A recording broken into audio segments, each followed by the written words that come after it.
Olá pessoal, então no vídeo de hoje eu gostaria de falar com vocês sobre duas estruturas que são os espaços afins e os espaços quocientes. Tá? Os espaços afins são uma pequena generalização do conceito de subespaço, né? Um subespaço necessariamente passa pela origem, e a gente vai retirar essa hipótese e obter translações desses subespaços. Isso vão ser os espaços afins. A gente vai mostrar aqui, na verdade, os espaços afins geram uma partição do espaço vetorial, né, e associado a essa partição a gente vai ter uma relação de equivalência e classes.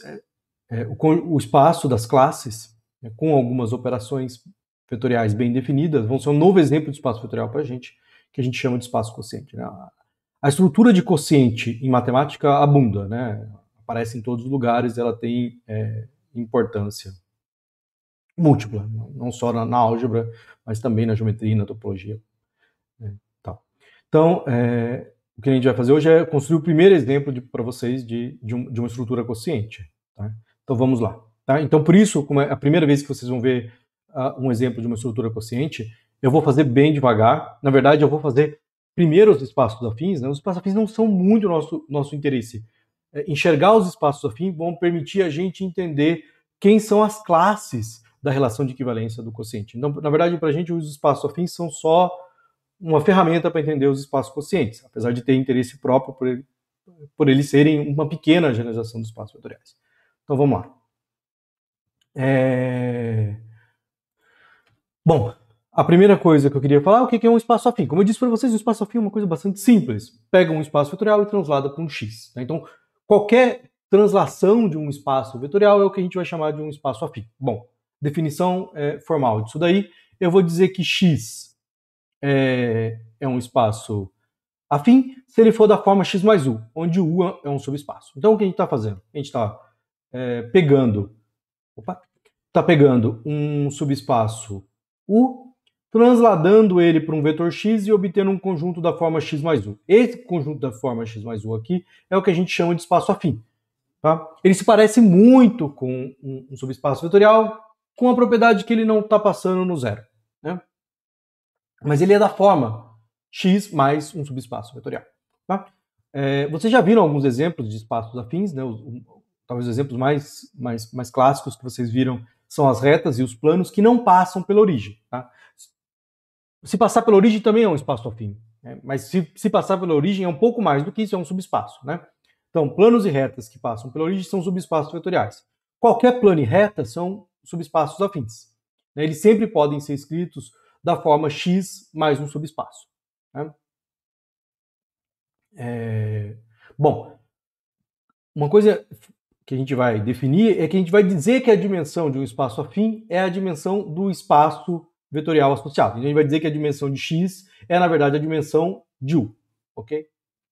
Bom, aqui eu tinha feito um desenho para vocês bem tosco de como a gente obtém um espaço afim, né, transladando por x. Aqui eu faço um desenho, um software. Eu sou péssimo para fazer desenho na mão, mas eu sou bom para fazer desenhos em software. Então aqui a gente tem um exemplo do que eu queria falar para vocês. Eu tenho aqui um subespaço vetorial passando pela origem. A origem está escondida aqui atrás, mas ela está aqui.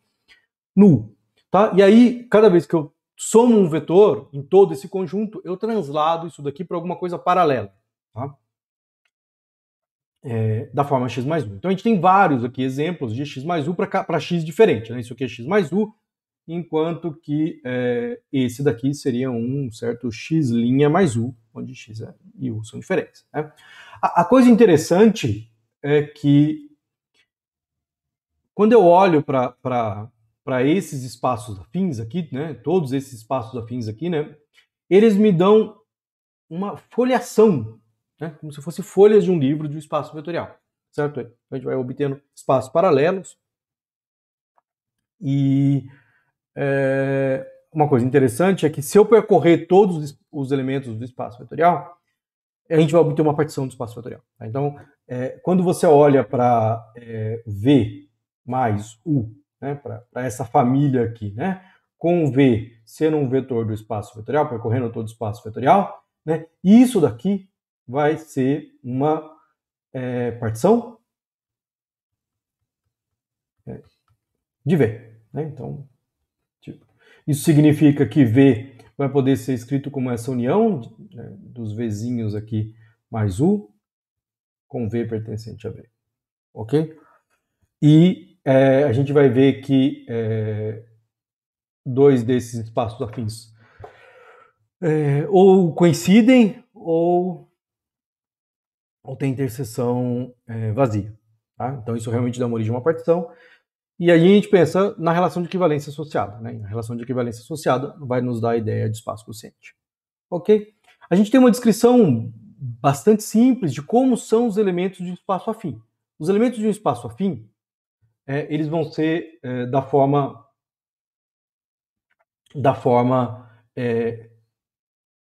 tá? Então, um x que pertence ao espaço afim vai ser da forma x0 mais somatório de C e UI, né? Onde os UIs aqui formam uma base do subespaço U. Né? Então, voltando para uma linguagem de GA, né, a gente chamaria isso aqui de ponto inicial e esse aqui são os vetores diretores.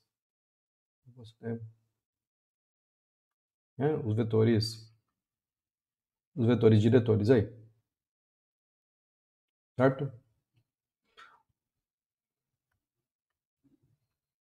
Então, isso aqui são os vetores diretores. Tá? E essa descrição que a gente está tendo aqui é a descrição paramétrica do espaço afim. Né? Então, a gente está descrevendo ele como ponto inicial mais vetores diretores. Essa proposição é tão simples que a demonstração dela nem merece ser escrita, mas eu vou fazer mesmo assim. Tá? Então, imagina que você tivesse a seguinte situação. Né? Eu pego um vetor x que pertence ao espaço afim, tá? E ele vai poder ser escrito da forma x0 mais um vetor v, que pertence ao espaço v. Né? Então, isso é a descrição de um elemento do espaço afim. Tá? Nós também sabemos que qualquer vetor v que pertence a v pode ser expresso como combinação da base. E pronto, acabou. Nós provamos a nossa proposição. Tudo bem? Então, nós temos uma descrição muito clara de como são os vetores de um espaço afim. Bom, toda vez que a gente introduz um conceito, vale a pena a gente dar nomenclatura, né? A gente vai chamar por afim de V o conjunto de todos os subespaços afim. Os conjuntos, todo espaço afim, né? Todo A que pertence a esse conjunto aqui, vai ser da forma x mais W, onde W é um subespaço. Ok? Beleza, então a gente chegou no nosso primeiro teoreminha da aula de hoje, e ele nos dá algumas propriedades dos espaços afins. Os espaços afins se portam muito bem, né? A gente tem muita intuição sobre os espaços afins porque eles são essencialmente hiperplanos não passando pela origem, né? São espaços vetoriais, mas deslocados da origem. Eles vão ter propriedades muito interessantes. Né? A primeira propriedade que vai estar relacionada com a propriedade de partição é que se eu considero a interseção de uma família de espaços afins, isso daí é vazio ou é um espaço afim? Tá? Então, depende. Se você quiser chamar o espaço vazio também de um espaço afim, né? Aí sempre você poderia dizer que a interseção é um espaço afim, mas eu tirei o vazio daí. Só por chatice poderia ter colocado, né? Vazio é um subespaço de maneira trivial, por vacuidade, mas não é muito legal. Então, às vezes você fala, um subespaço é um conjunto não vazio, né? Para evitar esse contra-exemplo trivial, eu prefiro deixar. Ou a interseção é vazia, ou ela é um espaço afim. A soma de espaço afim é um espaço afim. Né? A multiplicação por um escalar de um espaço afim é um espaço afim. E a imagem por um homomorfismo de um espaço afim é um espaço afim. Ok? Nós vamos provar esse resultado aí. Na verdade, nós vamos provar apenas a propriedade mais difícil, que é o item A. Ok? Então, o que nós estamos supondo no item A? Né? No item A, nós estamos supondo que nós temos, então, uma família de subespaços afim. Então, essa é a nossa família indexada. Aí é da forma xi mais wi para todos os índices I pertencentes a delta. Né? E nós vamos supor que a interseção desses espaços afins é não vazio. Se for vazio, já acabou, né? Não tinha mais nada para a gente fazer. Ou era vazio ou não era vazio. Se fosse vazio, já teria acabado a demonstração. Então vamos supor que é não vazio. Ok? E aí nós vamos tomar um y que pertence a toda essa interseção. Se é nó vazio, tem um y aí. E aí o que nós vamos mostrar é que... Bom, um pouco mais, né? Esse y eu vou poder escrever da forma xi mais zi, certo? Com o zi pertencente a wi, né? Porque ele pertence aos espaços afins, então eu posso escrever ele dessa forma. E a graça toda, que é a grande sacada para fazer a demonstração desse teorema, é que eu vou poder trocar agora esses x's aqui, tá vendo? Esses x's que aparecem aqui o tempo todo, eu vou poder trocar todos esses x's pelo mesmo y. Eu vou poder trocar isso pelo mesmo y. O que eu quero dizer com isso? Eu quero dizer com isso que quando eu considero o subespaço y mais wi, ele é o mesmo subespaço que xi mais wi. Tá? Então, aqui, né, essa família aqui, tinha duas coisas variando, né? Tinha o ponto inicial e tinha o subespaço. O que eu estou dizendo é que, se eu pegar um y que está na interseção de todos, eu posso trocar esse xi aqui pelo mesmo y. E ao fazer isso daqui, eu simplifico o meu problema. Tá? E logo, então, aquela intersecção aqui, né, que era uma intersecção de xi mais wi, eu posso escrever ela como uma interseção de y mais wi. Tá? Beleza. Bom, a graça toda, para a gente prosseguir, é que a interseção de y mais wi, né, aqui eu estou fazendo a interseção desses espaços afins aqui, né, veja, então eu estou interceptando esses espaços afins aqui, é a interseção de y mais esses subespaços vetoriais aqui. Então, eu posso passar a interseção e tirar o y para fora desse somatório. Esse vai ser a segunda grande ideia para a gente fazer essa demonstração. A primeira coisa que a gente tem que observar é que uma das contenções é imediata, que quando eu escrevo y mais na interseção de wi, isso está contido na interseção de y mais wi. Tá? Isso é muito fácil de ver, porque um elemento daqui vai ser um elemento da forma y mais um w0, onde esse w0 aqui pertence a wi para qualquer i, certo? Bom, então esse elemento aqui, certo? Pertence a y mais wi para qualquer i, tá? Então isso daqui implica que ele pertence à interseção, ok? É uma demonstração bem direta, ok? Bom, então uma das contenções é óbvia, tá? Não há nenhuma dificuldade aqui, né? Eu pego um elemento daqui, ele é um elemento daqui mais soma daqui. Por essa soma estar em toda a interseção, ele vai estar em cada uma delas aqui, que é o que eu queria, ok? Então a gente precisa fazer a inclusão reversa, para fazer a inclusão inversa. Né? Para fazer a inclusão inversa, o que eu vou fazer? Eu vou pegar um elemento x, que está pertencendo a essa interseção aqui, tá? E aí o que a gente vai ver? Bom, para dois índices diferentes, ele vai poder ser escrito como y mais zi e y mais dj, ok? Então eu vou conseguir escrever o y dessa forma aqui, onde cada um desses z estão em um wi diferente, né? O zi está em wi e o zj está em wj, tudo bem?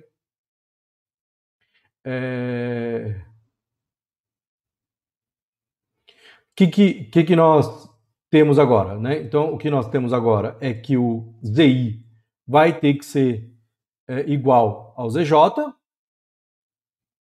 Por quê? Porque a gente vai ter essa igualdade aqui, eu vou poder cancelar o y dos dois lados, certo? Então eu vou ter que o zi vai ter que ser igual ao zj, e com isso eu vou ter que o y, que o x, é da forma y mais alguma coisa, que vai estar onde? Que vai estar na interseção de wi e wj, porque esses elementos que estavam em conjuntos diferentes, na verdade são o mesmo, e eles estão nos dois agora. Bom, então dessa forma a gente mostrou que a interseção de y mais wi está contido em y mais a interseção de wi. E, portanto, a gente tem a igualdade. Tá? Bom, então o que nós mostramos, e aí está a coisa toda para chamar a atenção, é que, na verdade, aquela intersecção ela pode ser escrita dessa forma aqui. Tá? Foi esse o trabalho que a gente fez. A gente mostrou que a interseção de espaços afins é da forma y mais a interseção disso aqui. Tá? Mas nós já sabemos que a interseção de subespaços vetoriais é um subespaço vetorial. Ou escrevi qualquer coisa aqui, né? Subespaço. Isso aqui é um subespaço vetorial. Bom, mas se isso aqui é um subespaço vetorial, então esse conjunto é da forma um vetor inicial mais um subespaço vetorial. Então ele está no afim. Ok? Isso termina a demonstração do A. Um outro resultado também importante sobre os espaços afins é como o subespaço afim surge, né? A gente viu, na verdade, pelo teorema do núcleo-imagem, como subespaço surge, né? Na hora que eu olho para a imagem inversa do zero, isso aí vai ser o kernel, e o kernel é um subespaço. Esse resultado me diz que quando eu olho para a imagem inversa de qualquer coisa, isso vai ser um espaço afim, paralelo ao kernel, tá? Então, eu já tinha também falado dessa imagem lá atrás. Eu acho que quando eu comecei a falar de transformações lineares, depois eu falei um pouquinho dela no kernel, estou voltando aqui agora, tá? Então, esse resultado nos diz que a imagem inversa de um ponto é um espaço afim. E ele é um tipo de teorema da função inversa, né? Só que num caso muito específico, para transformações lineares e tudo demais. Então ele nos diz propriedades bonitinhas sobre a imagem inversa, né? Esse conjunto de imagem inversa aqui não é um conjunto qualquer, ele é um espaço afim. E ele é paralelo ao kernel, ok? A demonstração, tudo bem? Como que a gente faz a demonstração desse fato? A gente faz a demonstração desse fato do seguinte modo. Eu pego um vetor V0 em V, tal que T de V0 seja o W0, né? Isso significa que o V pertence à imagem inversa do W0. E aí o que a gente vai fazer, certo? O que a gente vai fazer é pegar um outro elemento que pertence à imagem inversa. A gente vai pegar um outro elemento aqui, V, que pertence à imagem inversa, e a gente vai olhar qual a relação entre V e V0. Então a gente vai escrever V como sendo V0 mais V menos V0.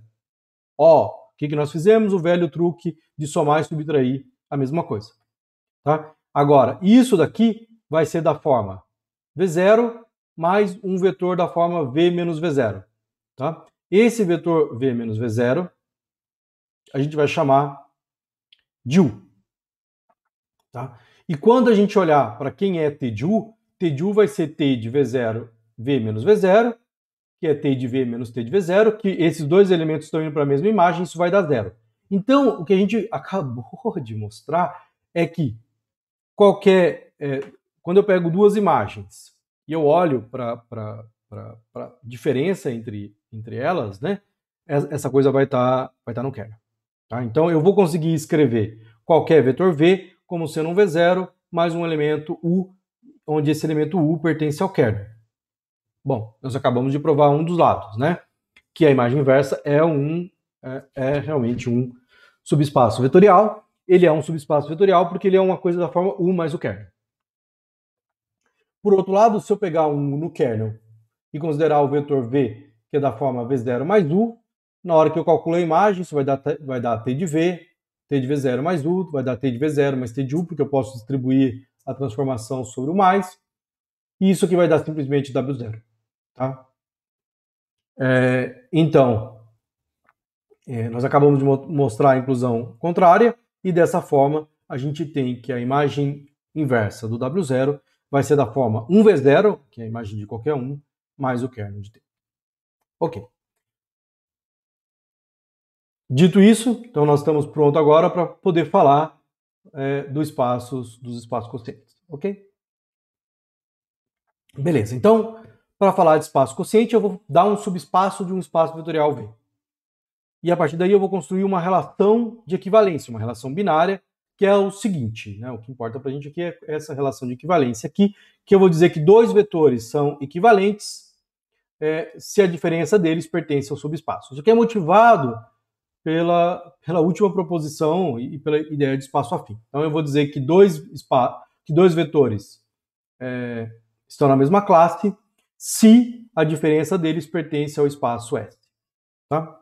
Esta relação que que eu acabei de definir aqui é fácil de ver que é uma relação de equivalência. Não vou provar para você, mas é muito fácil mesmo, né? E vai sair das propriedades de que S é um subespaço. Quando dois vetores desses forem equivalentes, a gente vai dizer que eles são congruentes módulo S, tá? E a gente vai escrever isso daí do seguinte modo. Então, a nossa relação vai ser escrita dessa forma aqui. U é congruente a V módulo S, né? Então, isso quer dizer que a diferença dos dois pertence a esse subespaço aqui, tá? Quando o subespaço estiver claro, a gente vai ser bastante preguiçoso e vai escrever simplesmente que U é congruo a V. Ok? Beleza. A coisa interessante é entender quais são. Bom, a partir do momento que a gente tem uma classe de equivalência, nosso objetivo é entender. A partir do momento que a gente tem uma relação de equivalência, nosso objetivo é entender as classes de equivalência, né? Então a gente quer entender como são as classes de um vetor dado. Bom, então vamos pegar um vetor V e vamos olhar para sua classe, né? A classe do vetor V são o conjunto dos vetores U's que são congruos a V. Né? Isso daí significa, pela definição, que a classe dos vetores U's que tais que U menos V pertence a S. O que significa isso? Significa que esses dois vetores, né, ou passando para o outro lado, significa que U é da forma V mais S para algum S. Tá? Ou seja, o que nós acabamos de mostrar, na verdade, é que essa classe, né, só trocar aqui agora onde está U, eu coloco V mais S, são a classe dos vetores da forma V mais S com S pertencente a S. Mas, por definição, isso daqui é V mais S, onde S é um subespaço. Ou seja, nesse momento, o que eu estava falando antes se junta para fazer sentido, né? Então, o que nós estávamos falando? Nós começamos falando dos subespaços afins, que são essas translações dos subespaços. Depois, a gente falou um pouquinho dessa relação de equivalência de congruência, né, de ser congruência modo S. E, finalmente, a gente tem agora quais são as classes de equivalência. As classes de equivalência são subespaços afins. Ok? Bom, mantendo, eu gravei um vídeo para vocês sobre relação de equivalência, mas isso daqui é o que a gente chama de classe, e qualquer elemento que esteja nesse conjunto é o que a gente chama de representante da classe. Ok? Beleza. Então, nós chegamos ao momento de definir quem é o espaço quociente. O espaço quociente é o conjunto de todas as classes de V módulo S. Tá? O que a gente vai ver, na verdade, é que esse aqui é um novo exemplo de espaço vetorial. Então, eu vou estar matando uma parte do espaço vetorial, quocientando pelo S, o que sobra continua sendo um espaço vetorial. Tá? Então, a ferramenta de passar quociente é uma ferramenta indutiva, né? Eu tenho uma coisa grande, aí eu entendo o que acontece num pedaço, eu quociento por ele, diminuo a dimensão para poder entender o que acontece no restante. Beleza. Então, um desenho fundamental para vocês aqui, né? Nós voltamos àquele exemplo em R3. Eu estou pegando aqui agora o meu S como sendo esse conjunto aqui. Então, esse conjunto aqui é o S. Tá? Quando eu olho para esse S aqui, a gente viu que as classes são as classes aqui, né? Então, quando eu estou estudando a relação de congruência módulo S, aqui, né, onde S é esse subespaço aqui, a gente viu que as classes V aqui, são coisas da forma V mais S. São subespaços afins, como esses aqui. Então, cada um desses subespaços afim é uma classe de equivalência do meu R3 módulo a relação de equivalência. Então, cada um desses é uma classe, cada um desses aqui, se eu quiser pensar, vai me dar um ponto, né? Esse é o ponto. Esse ponto aqui é o zero, né? Que é o zero mais S. E esse, eu vou associar esse a esse daqui, né? E esse daqui é a classe do V, que é da forma V mais S. Tá?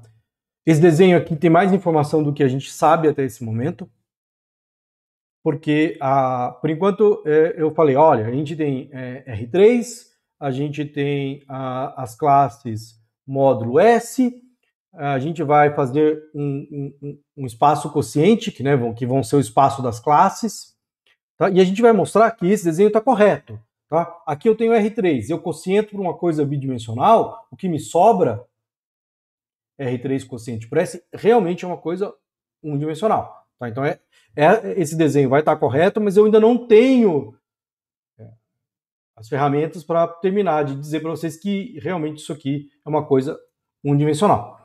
Para poder fazer isso, eu tenho que primeiro mostrar para vocês que eu posso colocar uma operação nas classes. Né? Então, quando eu olho para esse objeto aqui, a primeira coisa que a gente vai mostrar sobre R3 quociente S é que isso aqui é um espaço vetorial. Tá? Então a gente vai construir um novo exemplo de espaço vetorial, que é o espaço quociente. E depois a gente vai calcular, se isso aqui é um espaço vetorial, eu vou poder calcular uma base para ele. E eu vou mostrar realmente que a dimensão vai satisfazer essa propriedade. A dimensão do espaço todo menos a do quociente é igual à dimensão do outro. E aí vai valer que isso aqui realmente tem dimensão. Ok? Mas é importante guardar essa imagem aqui, porque ela vai ser orientada para a gente. A outra coisa que a gente vai ter, que também está nessa imagem, é que eu vou ter uma aplicação de R3 para o espaço quociente, que aqui está chamado de π, que vai ser a projeção. Eu vou falar um pouquinho dela ali na frente. Ok. Bom, então como eu disse para vocês, a primeira coisa que eu tenho que fazer é colocar uma estrutura de espaço vetorial no espaço das classes. Tá? A gente já viu, na verdade, quando a gente estava falando de espaços afins, que a soma de subespaço afim é um espaço afim e tal. Então, na verdade, a gente já tinha ali esboçado qual era essa estrutura de espaço vetorial. A estrutura de espaço vetorial vai ser dada por essas duas operações que estão no centro aqui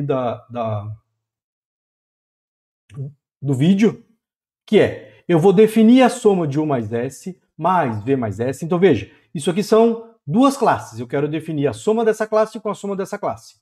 Eu vou definir isso daí como sendo o quê? Eu vou definir isso como sendo, eu somo U com V e somo S. Então, isso aqui dá essa classe aqui. Tá? A priori, do jeito que eu estou fazendo, isso aqui não estaria bem definido, porque cada classe dessa tem vários representantes. Né? Eu poderia ter escolhido um representante diferente, aí ter dado um resultado diferente. Então, toda vez que a gente estiver lidando com classe, definindo alguma coisa nas classes, a gente vai ter que mostrar que isso independe dos representantes. Mas é o que eu vou fazer embaixo. Finalmente, como que eu vou definir a multiplicação por um escalar? Eu vou simplesmente multiplicar. Né? A classe vai ser da forma U mais S, eu vou simplesmente multiplicar U, obtendo o lambda U mais S. Ok. Como eu disse para vocês, e eu vou falar um pouquinho mais sobre isso, veja que esse conjunto aqui pode ser escrito de várias formas. Né? Eu poderia ter escrito ele como um certo U0 mais S. E eu poderia ter escrito isso aqui como sendo um certo V0 mais S. E aí, o resultado que a soma deveria ter dado era um U0 mais V0 mais S. Tá? E a priori, eu não tenho nenhuma razão para imaginar que essas duas coisas aqui são iguais. Né? Ou, na verdade, eu tenho razões para achar que elas são iguais, mas eu preciso provar isso. Tá? Preciso provar que as operações não dependem das escolhas de representantes que eu estou fazendo para a classe aqui. Né? Escolhas diferentes vão dar o mesmo resultado. Esses dois conjuntos, como subespaço afim, vão ser o mesmo. Tá? Então é isso que eu vou fazer agora. Eu vou mostrar que independe da escolha. Bom, para fazer isso, eu vou pegar dois representantes para a mesma classe. Tá?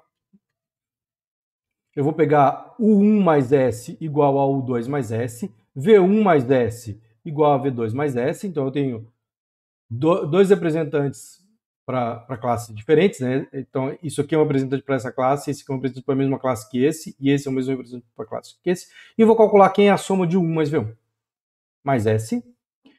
E eu tenho que mostrar que isso daqui vai ser igual ao 2 mais V2 mais S. E se eu mostrar isso daqui, quer dizer que esses dois espaços são afins, então a minha operação independe dos representantes que eu estou tomando. A mesma coisa quando eu multiplico por um R. Né? Se eu pego dois representantes e multiplico por um R, vai dar o mesmo resultado. Ok?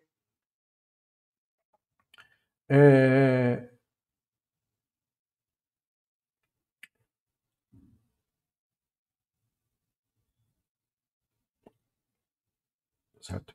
Outro jeito de escrever isso daí é dizer que se eu tenho, usando agora uma linguagem de congruência, é que se o 1 é congruo ao 2 e V1 é congruo ao V2, o 1 mais V1 é congruo ao 2 mais V2. Se o 1 é congruo ao 2, então lambda 1 é congruo a lambda ao 2. Tá? Então, só para parar um pouquinho e observar algumas coisas importantes aqui, em diversos lugares durante a graduação de vocês, vocês vão ter que construir espaços quocientes. Esse talvez seja o primeiro exemplo que vocês viram. Não sei se é o primeiro, alguns de vocês devem ter feito teoria de números, e em teoria de números vocês faziam relações de congruência módulo P. Né? Então lá era o primeiro exemplo, esse aqui talvez seja o segundo exemplo, para alguns o primeiro. Mas esse exemplo aparece diversas vezes na álgebra. Tá? Fazer a construção de espaço quociente é uma coisa usual. E em todos esses contextos, uma das coisas que a gente vai ter que fazer é mostrar que quando eu pego, por exemplo, uma estrutura algébrica, um grupo, um anel, um corpo, e faço um quociente, o que eu obtenho tem as mesmas propriedades de estruturas algébricas. Tá? E que essas operações que a gente vai colocar vão estar bem definidas. Bom, então vamos lá. Mostrar que realmente elas estão bem definidas. É bastante fácil, porque o que a gente vai ter, o que a gente vai usar aqui fundamentalmente é o fato de que S é um subespaço. Bom, então o que a gente está supondo? A gente está supondo que 1 é congruo ao 2 e V1 é congruo a V2. Eu quero olhar o que acontece com a soma. Certo? A primeira coisa que eu observo é que 1 menos o 2 pertence a S e V1 menos V2 pertence a S. Tá? Então, dessa forma, o que eu tenho é que lambda 1 menos o 2 mais lambda 2 V1 menos V2 pertence a S. Porque eu posso, se isso aqui tem S, né, se isso aqui tem S, e isso aqui tem S, e S subespaço, eu posso fazer qualquer combinação linear disso aqui. Ok? Bom, em particular, o que isso aqui nos diz é que se eu distribuir essas operações todas aqui, né, lambda 1 se distribui sobre o 1. Lambda 1 se distribui sobre o 2. Lambda 2 se distribui sobre V1. Lambda 2 se distribui sobre V2. E agrupar os termos em U1 e V1, o que eu vou obter é, bom, lambda 1, U1, mais lambda 2, V1, menos lambda 1, U2, mais lambda 2, V2, porque o sinal de menos está aqui na frente, tá? Isso aqui também pertence a S, ok? E dessa forma, o que a gente acabou de ver é que lambda 1, 1 mais lambda 2, V1 é congruo a lambda 1, U2 mais lambda 2, V2. Tá? Então, nós provamos dessa forma aqui o quê? Essa congruência aqui. Ou seja, nós provamos que se o 1 é congruo ao 2 e V1 é congruo a V2, então qualquer combinação linear vai ser congruo a qualquer combinação linear dos outros representantes. Né? Então, dessa maneira, nós verificamos as duas condições ao mesmo tempo. Então, essas operações estão bem definidas. Tá? Então, esse é o primeiro fato que a gente queria, era que essas operações aqui de espaços vetoriais, né, estão bem definidas, elas realmente operam sobre classes e não sobre vetores, e dessa forma, o que a gente precisa provar agora é que é um espaço vetorial. Mas tem que verificar aqueles 9 axiomas lá, mas não é nada difícil, porque tudo vai vir do fato de que S é subespaço. Eu não vou fazer isso aqui, eu vou deixar isso para vocês como exercício, mas é um subespaço. Então, esse é o nosso teorema, grande teorema, que diz que se eu tenho um subespaço de V, eu tenho a relação de equivalência dada pela congruência módulo S. As classes de equivalência são os espaços afins. o conjunto de todas as classes é o que a gente chama de espaço quociente, e ele é um espaço vetorial com as operações feitas representante a representante. E o zero, se vocês querem saber quem é o próprio subespaço. Tá? Então, o zero desse espaço vetorial é o subespaço S. Ok? Beleza, tá? Então, nós já temos, até esse momento, um exemplo de um espaço. Nós tivemos a construção de um novo exemplo de espaço vetorial, que são os espaços quocientes. Como eu falei para vocês, a gente tem uma projeção canônica,